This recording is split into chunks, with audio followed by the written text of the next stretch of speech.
ओम श्री विष्णुवे नमः। नमस्कार दोस्तों, आप सभी का स्वागत है हमारे यूट्यूब चैनल पावरफुल हिंदू धर्म में।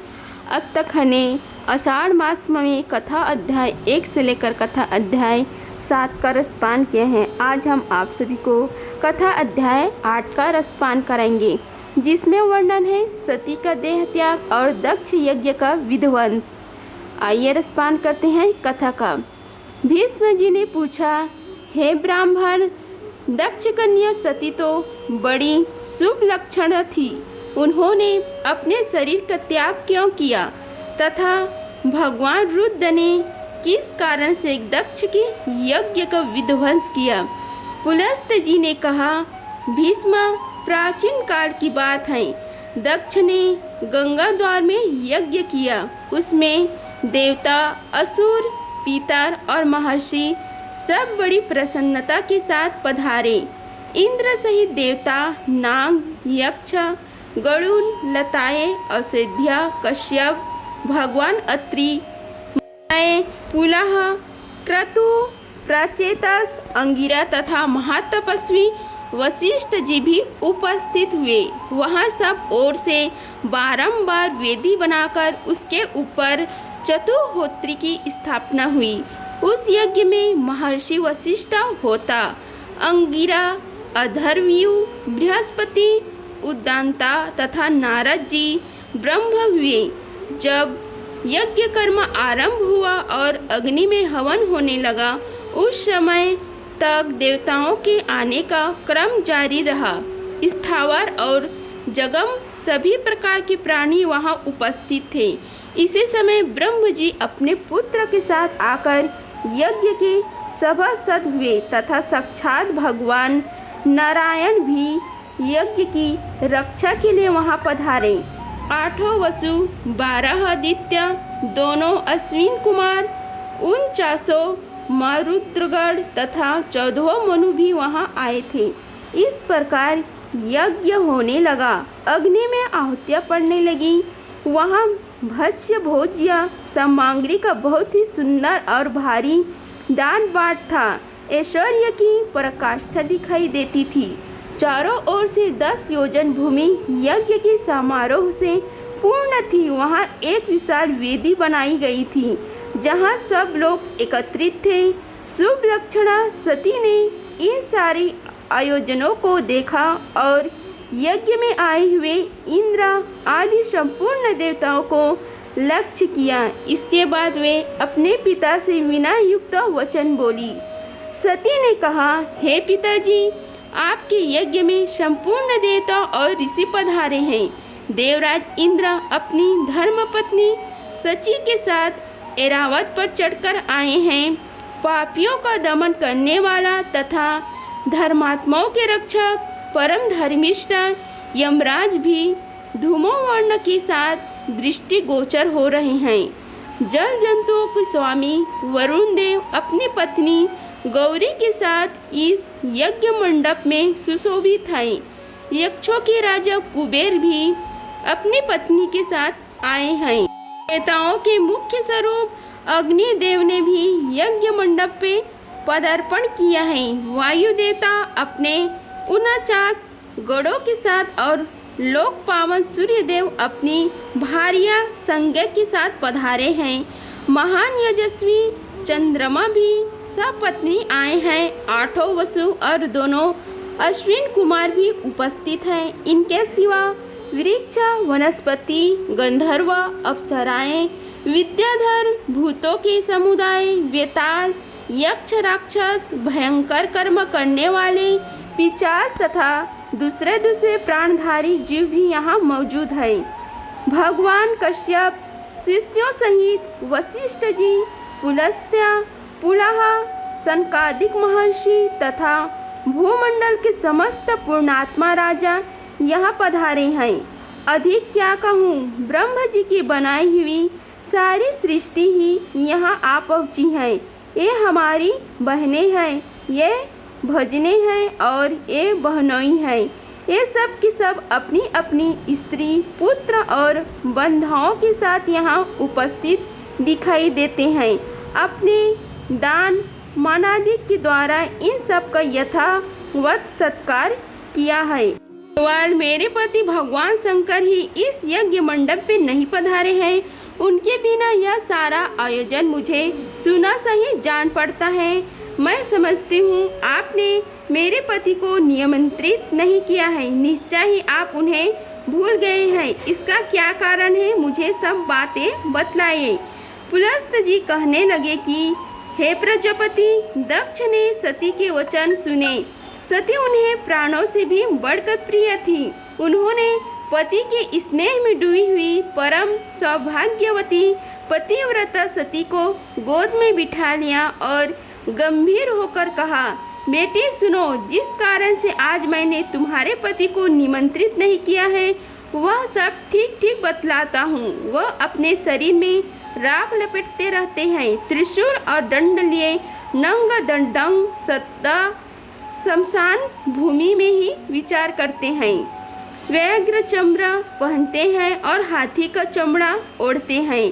कंधे पर नरमुंड की माला और हाथ में खड़ग वाक, यही उनके आभूषण हैं। वे नागराज वासिकों को यज्ञोपवीत के रूप में धारण किए रहते हैं और इसी रूप में वे सदा इस पृथ्वी पर भ्रमण करते हैं। इसके सिवा और भी बहुत से घृणित कार्य तुम्हारे पति देवता करते रहते हैं। यह सब मेरे लिए बड़ी लज्जा की बात है। भला इन देवताओं के निकट वे उस अभद्र वेश में कैसे बैठ सकते हैं? ऐसा उनका वस्त्र है, उसे पहनकर वे इस यज्ञ मंडप पे आने योग्य नहीं है। हे बेटी, इन्हीं दोषों के कारण तथा लोग लज्जा के भय से मैंने उन्हें नहीं बुलाया।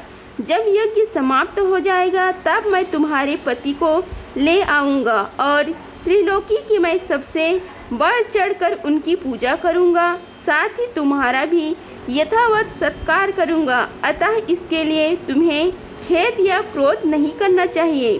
भीष्म जी, प्रजापति दक्ष के ऐसा कहने पर सती को बड़ा शौक हुआ। उनकी आंखों से क्रोध से लाल हो गई। वे पिता की निंदा करते हुए बोली, तात, भगवान शंकर ही संपूर्ण जगत के स्वामी हैं। वे ही सबसे श्रेष्ठ माने गए हैं।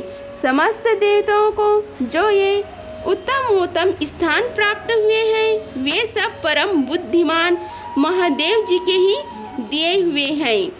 भगवान शिव में जितने गुण हैं उनका पूर्णतः वर्णन करने में ब्रह्म जी की जिह्वा भी सामर्थ्य नहीं है। वे ही सबके दाता, धारण करने वाले और विधाता, नियामक हैं। वे ही दिशाओं के पालक हैं।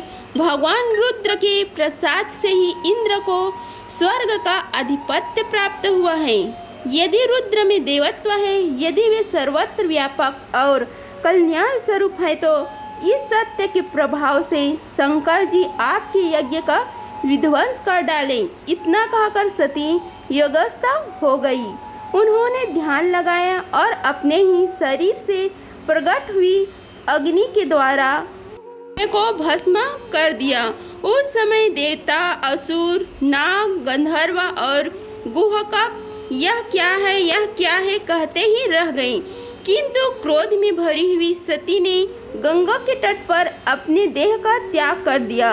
गंगा जी के पश्चिमी तट पर वह स्थान आज भी शैनक तीर्थ के नाम से प्रसिद्ध है। भगवान रुद्र के जब यह समाचार सुना तब अपनी पत्नी की मृत्यु से उन्हें बड़ा दुख हुआ और उनके मन में समस्त देवताओं को देखते देखते उस यज्ञ को नष्ट कर डालने का विचार उत्पन्न हुआ। फिर तो उन्होंने दक्ष का विनाश करने के लिए करोड़ों गणों को आज्ञा देकर दक्ष की यज्ञ में भेजा। उनमें विनायक संबंधी ग्रह, भूत, प्रेत तथा पिशाच सब थे। यज्ञ मंडप में पहुंचकर उन्होंने सब देवताओं को परास्त किया और उन्हें भगाकर उस यज्ञ को तहस नहस कर डाला। यज्ञ नष्ट हो जाने से दक्ष का सारा उत्साह जाता रहा। वे उद्योग शून्य होकर देवाधिदेव पिनाकधारी भगवान शिव के पास डरते डरते गए और इस प्रकार बोले, हे देव, मैं आपके प्रभाव को नहीं जानता था। आप देवताओं के प्रभु और ईश्वर है। इस जगत के अधीश्वर भी आप ही हैं। आपने संपूर्ण देवताओं को जीत लिया है। हे महेश्वर, आप मुझ पर कृपा कीजिए और अपने सब गणों को लौटाइए। दक्ष प्रजापति के कहने पर भगवान शंकर जी शरण में जाकर जब इस प्रकार उनकी स्तुति और आराधना की, तब भगवान ने कहा, हे प्रजापति, मैंने तुम्हें यज्ञ का पूरा फल दे दिया। तुम अपनी संपूर्ण कामनाओं की सिद्धि के लिए यज्ञ का उत्तम फल प्राप्त करोगे। भगवान के ऐसा कहने पर दक्ष ने उन्हें प्रणाम किया और सब गणों के देखते देखते वे अपने निवास स्थान को चले गए। उस समय भगवान शिव अपनी पत्नी के वियोग से गंगा द्वार में ही जाकर रहने लगे। हाय मेरी प्रिय कहाँ चली गई, इस प्रकार कहते कहते वे सदा सती के चिंतन में लगे रहते थे। तदंतर एक दिन देवर्षि नारद महादेव जी के समीप आए और इस प्रकार बोले, हे देवेश्वर, आपकी पत्नी सती देवी, जो आपको प्राणों के समान प्रिय थी, देह त्याग के पश्चात इस समय हिमवान की कन्या होकर प्रकट हुई है। मेनका के गर्भ से उनका आविर्भाव हुआ है। वे लोका के तत्वातीत अर्थ को जानने वाली थी। उन्होंने इस समय दूसरा शरीर धारण किया है। नारद जी की बात सुनकर महादेव जी ने ध्यानस्थ होकर देखा कि सती अवतार ले चुकी है। इससे उन्होंने अपने को कृतकृत्य माना और स्वस्थ चित्त होकर रहने लगे। फिर जब पार्वती देवी यौवन अवस्था को प्राप्त हुई, तब शिव जी ने पुनः उनके साथ विवाह किया। भीष्म पूर्व काल में जिस प्रकार दक्ष का यज्ञ नष्ट हुआ था, उसका इस रूप में मैंने तुमसे वर्णन किया है।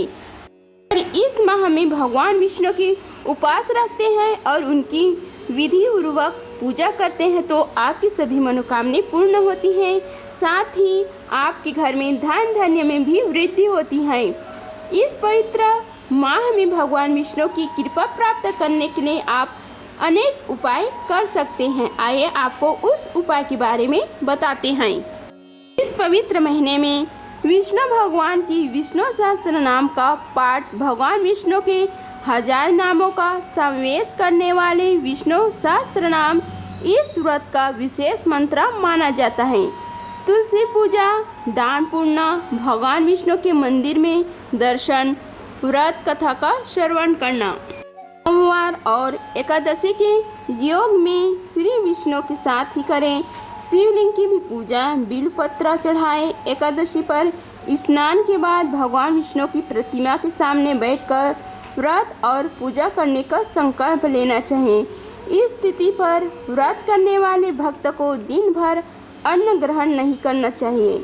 एकादशी की रात सोना नहीं चाहिए। दिन भर कम बोलें और हो सके तो मौन रहने की कोशिश करें। ब्रह्मचर्य का पालन करें, झूठ न बोलें, गुस्सा और विवाद न करें, बल्कि रात में भगवान श्री हरि विष्णु की भजन और कीर्तन करना चाहिए। अगर आप सभी को हमारी वीडियो पसंद आई होगी तो वीडियो को लाइक कीजिए, चैनल को सब्सक्राइब कीजिए और कमेंट बॉक्स में ओम नमो भगवते वासुदेवाय लिखिए। धन्यवाद। मिलते हैं अगले वीडियो में, तब तक के लिए जय श्री राधे कृष्णा।